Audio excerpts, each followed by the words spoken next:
a lot of those institutions came to Switzerland because they knew that the government is not in full control.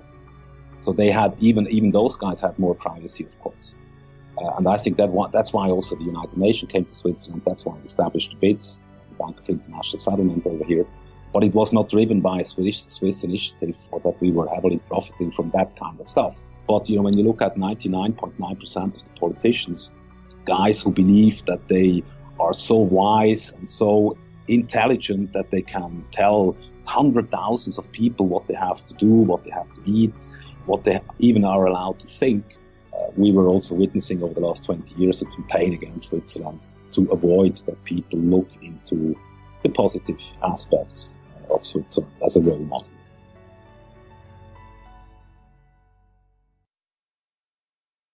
How do you legally move a few dollars or millions of dollars in the U.S. banking system without it being tracked back to you? I've been showing people how to get financial privacy, financial anonymity, in fact, for 25 years. I get people out of debt situations, even during the middle of a levy or lawsuit. Then I create a legal fortress around the cash flow and assets that cannot be broken, even by the IRS. For some professionals and small business owners, I even have to use the dark web to handle large transactions invisibly. If you're still the personal signer for any bank account or not using the dark web for business, you're a sitting duck. Visit me at aceofcoins.com to learn the secrets to total financial privacy. I'm Sarah Westall. Today I have a really in-depth conversation into finance, geopolitics, what's going on with the economy, the world economy. And I have Claudio Grass joining the program. He is an ambassador for the Mises Institute, and he also is the president of Global Gold. And he consults people on what to do with precious metals, buying gold and silver, but is very astute at economics and understanding and helping to spread libertarian ideas about economics. And so we dive into a lot of those concepts. And, the libertarian ideas was what the founding of our country was about and what they thought about economics. And it's all about freedom. Now, not everybody has a perfect idea of what means freedom. Not that he doesn't, but I'm just saying there's always debate on how you get there. But we start down some of those debates and talk about it because it's a complex topic. You have people trying to throw wrenches into all of this stuff. So we talk about cryptocurrencies, we talk about central banks, but we also talk about Switzerland, which is his home country. And it's the most decentralized managed country on the planet. And there's so much more freedom there, which is so amazing about Switzerland is they have more guns per capita than any place in the world and practically zero homicide rate. They're a perfect place to point to as far as how having high rate of guns does not cause higher rates of homicide. It does not mean that. There's other factors that are causing that. So we talk about that a little bit too. We kind of dive into all sorts of things, but he talks about why Switzerland is how it is and how it's changing as some of the banking laws have changed and how there's all these globalist people being pulled. They're trying to pull their politicians into that direction. But the people are resisting, which is a good thing. So we talk about that. And then he sticks around for my patrons to talk more about the gold and silver market because, we talk a little bit about the gold and silver market, that Russia and China are hoarding gold, but also JP Morgan is hoarding silver. And he talks about that, the facts behind that, and that it's true, and where he sees all that going. And then, of course, we dive more into other geopolitical issues for my patrons. He is just amazing. So let's get into that interview now with Claudio Grass. Hi, Claudio. Welcome to the program. Sarah, pleasure to be here. Thank you very much for the invitation. Well, you have come highly recommended. I need to talk to Claudio about some of these economic issues and that you're the expert. And so I'm excited to talk to you because I do have a lot of questions. Geopolitically, you're over there in Switzerland, right? Correct. Which is kind of, besides the city of London, it's one of the centers of finance. It used to be, we have a long tradition in Switzerland when it comes to banking, of course. Yes. And I think one of the main arguments was always that we have been, the history of Switzerland is we have always been a decentralized nation. So, we don't have one president. We always had 7 of these guys. And at the same time, the states, they basically had much more power than the centralized government, and the municipalities even more power than the centralized or even the state. So we are based on the principles of subsidiarity, meaning everything is built up from the bottom up approach and not from the top down approach. You know what's so interesting? I've done some research on Switzerland, and you have the best private schools. I know that, and some of the best school systems, but the private schools, and I don't know about your public schools, and you can clue me in, but the private schools are like where everybody wants to send their kids. But you also have the highest gun ownership rate while also having no gun homicides. That's correct, yeah. Yeah, we have a militia system. I mean, we have a militia army. So I also used to be part of that militia system. So I'm even an officer of the Swiss army. So it's mandatory that when you're young, when you're 18, 19, that you basically have to serve at least, in the past it used to be 17 weeks conscription service, and then basically had the possibility to become promoted to a sergeant, and then you had to do the whole stuff again and some additional education. But it was always, militia and really there to protect the nation, to protect Switzerland and its border. If we ever would have, a case like in the past where we would have to defend the liberty and the sovereignty of our own nation. I mean, Switzerland is famous for armed neutrality, basically since the Westphalian War, and then also the Congress of Vienna in 1848, where we basically were, all the big powers around us were saying, okay, Switzerland can be independent and sovereign and is neutral and armed neutrality. Well, it's so smart. Everybody always says, I'm Switzerland. Here you'll say, if you don't want to get in an argument, you're like, okay, I'm Switzerland. Everybody knows what that means. Yeah. But it's so smart because everyone who reads history and knows about what's really going on knows that both sides wars are just bogus. And staying independent is such a wise position to be able to take for a country. And it's amazing that your country is able to do that. Well, I mean, we have been heavily under pressure. And basically, when you came up with the first question that City of London and in comparison to Switzerland, that we have been dominating financial center. I think the main difference, I know the story of the City of London as an owned estate within the state. And where you had the big bankers, part of the British Empire, of course. Switzerland, the background why we had so many people come to Switzerland and bringing their money over here was because we had, banking privacy, which has been basically, we came up with the banking secrecy before the Second World War. So it was even before, some people are saying we brought it up because of the Nazis to protect the Jews.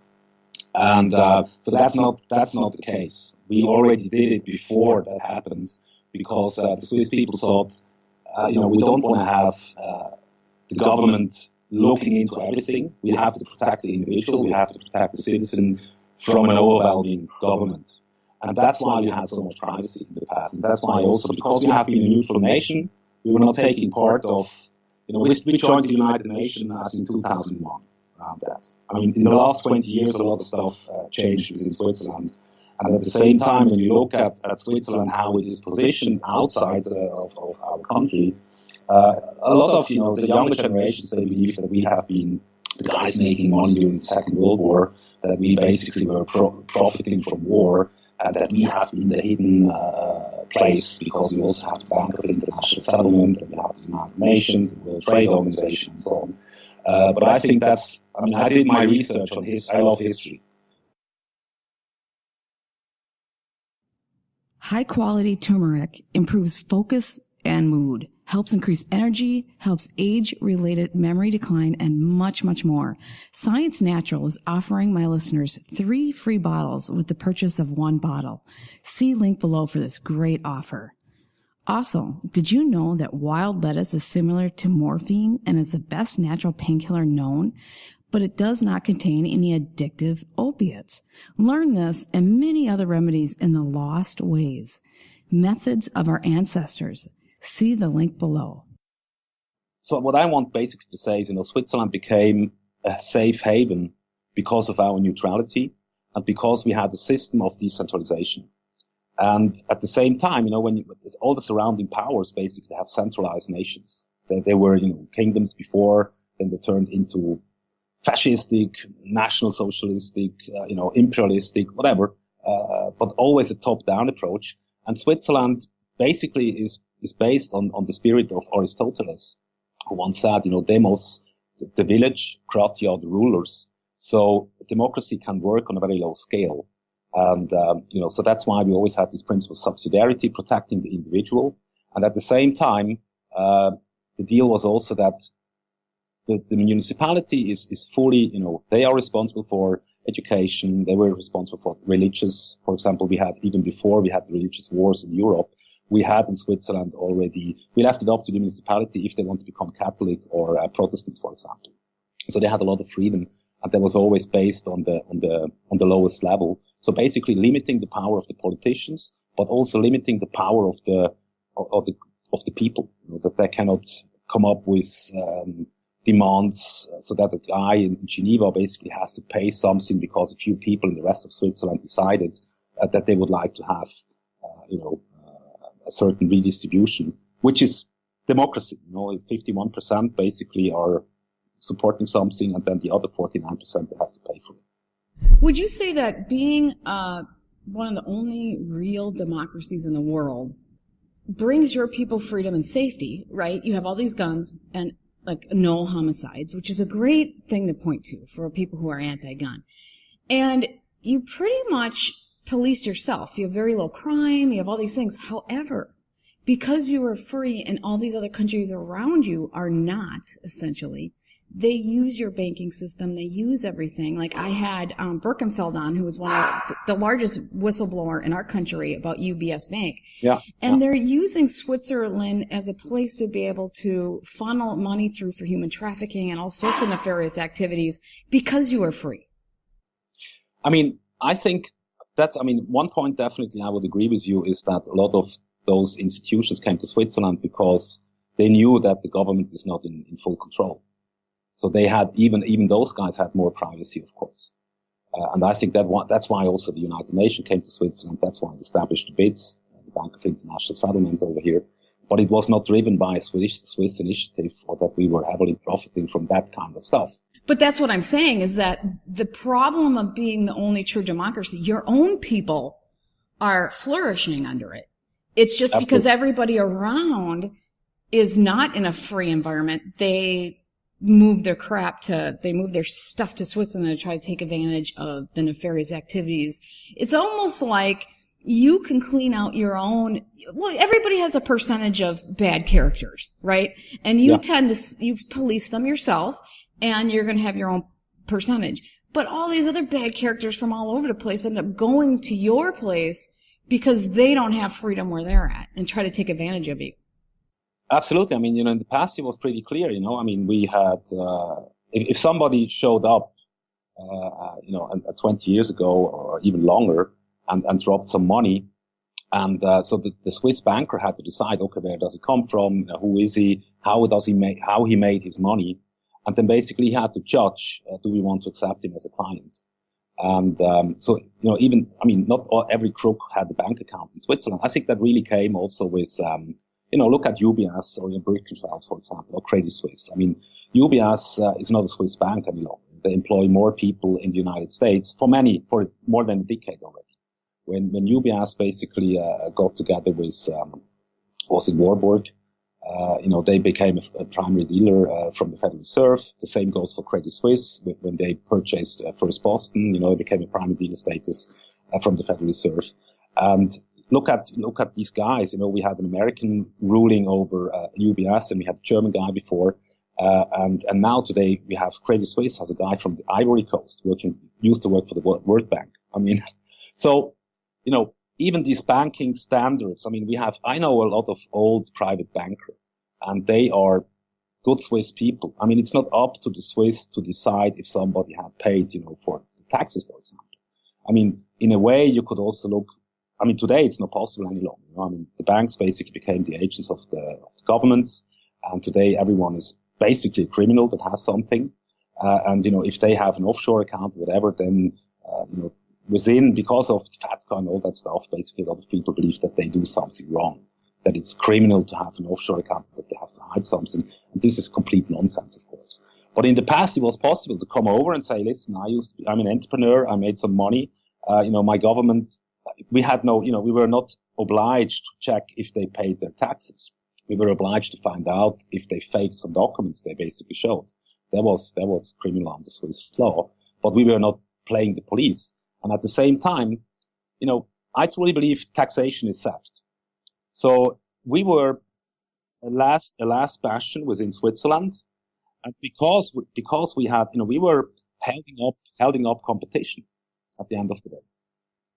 We helped, because if Germany just wanted to raise more, tax their people more and more, then there were some possibilities. I mean, today, if you want to really hide money somewhere, or you want to traffic, when you want, laundering money and all that stuff. I mean, first of all, you can go through Delaware, you go to the States, and then you can do it, with HSBC is very famous, for money laundering and everything. So the big banks, I mean, it's still there, But Switzerland, basically, the whole banking secrecy and the financial place of Switzerland really over the last 10 years, has came down tremendously. Now every banks, they all are compliant.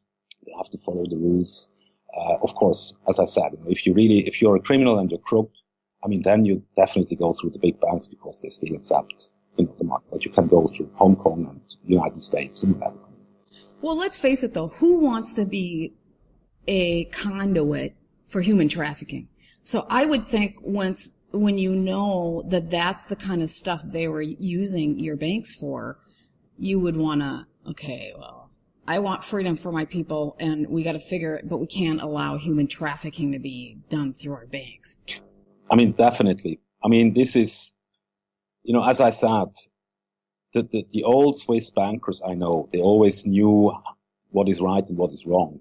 And, but also Switzerland became an international banking place. And you had, JP Morgan moving in, and Chase, and all those different, and as I said, UBS, I mean, and Credit Suisse, they employ more people outside of Switzerland. And so it's an international, banks, basically, it started in the 80s and then basically it was driven forward.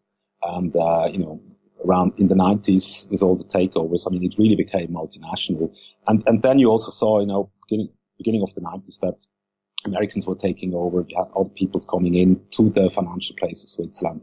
And they, of course, I think, they also abused the freedom they had, because that's always the case. If you have freedom, you can also abuse it. But, so it's at the end of the day, it's really, the standards that people decide. Well, let's use an example. If you make guns illegal, then that's where the most violence occurs. If guns are completely legal and everybody has them, that's where the least violence occurs. That's what all the stats show. Switzerland's a perfect example of that. Another example is when drinking. And I know everybody hates the fact that you have to look at this stuff, but when kids can't drink, and I don't let my kids drink, but because it's just the culture is so bad. But when kids can't drink and it's always, you can't do this, you can't do this, you can't do this, they want to do it more. But if it's just no big deal, then they don't really do it. You don't have that abuse problem. And I think that's what we're seeing. And when you don't have freedom, you're going to fight back. But when you get the freedom and then you become more responsible. I mean, when it comes to guns, then I'm definitely one of the guys saying, a bad guy will always, they don't care if there's a gun free zone or whatever. I mean, they will always organize their guns. So, they're not going to check the law before they decide whether they're going to carry a gun in there. Not at all. I mean, they are happy. When you look at the shootings which took place in the United States, a lot of them took place in gun-free zones. So that means, the criminals, they give a shit.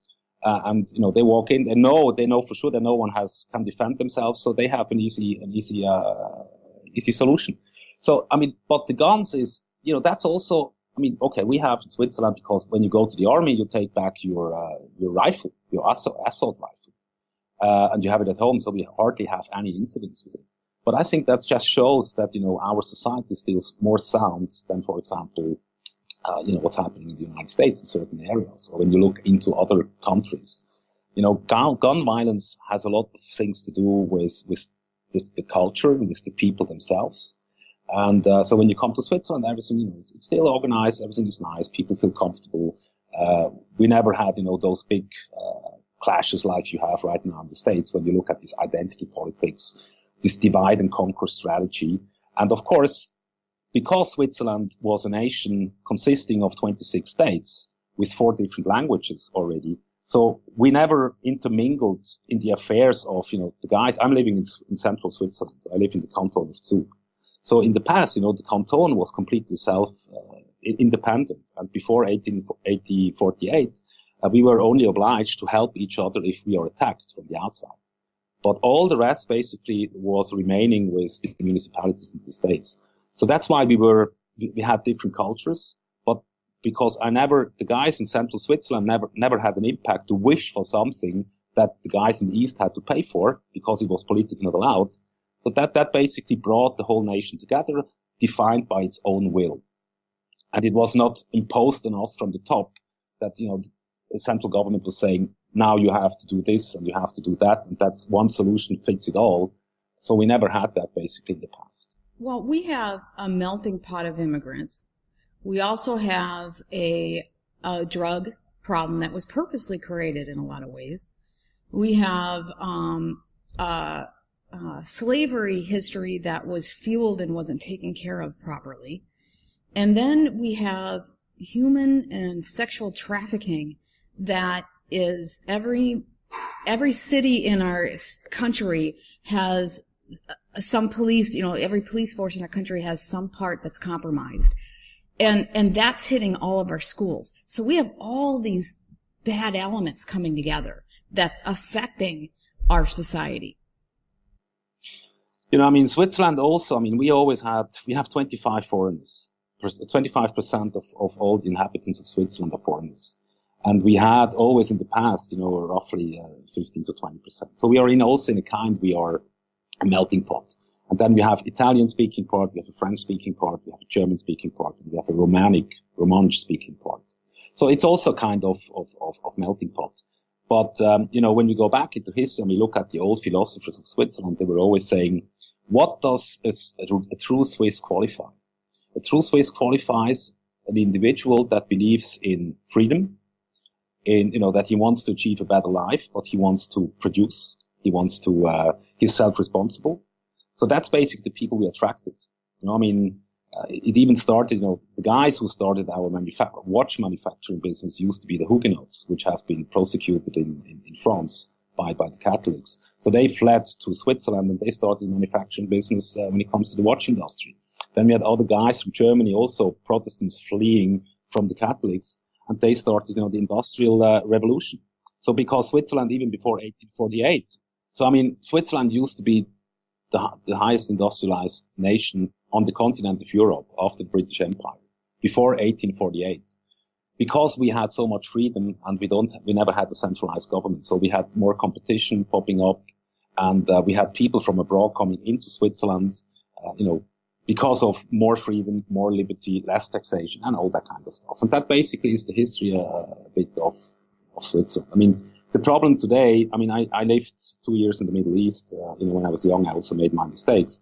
So I used to work for the United Nations as a Swiss delegate. And so I was also living in Damascus in Syria. And I had, my discussions with my young fellows down there.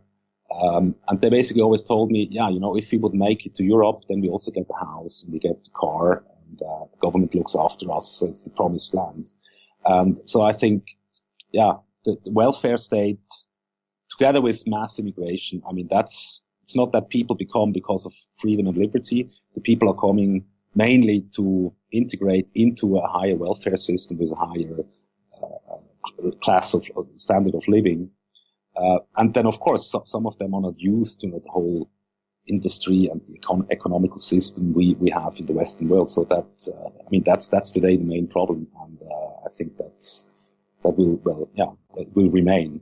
So do you feel that you're losing your freedoms there? Like, is the cultural attitudes changing? Because Switzerland is such a beacon of hope for freedom. It really is quite a bit different than the United States is right now. And I love the fact that there's no homicides, but the gun rate's the highest in the world.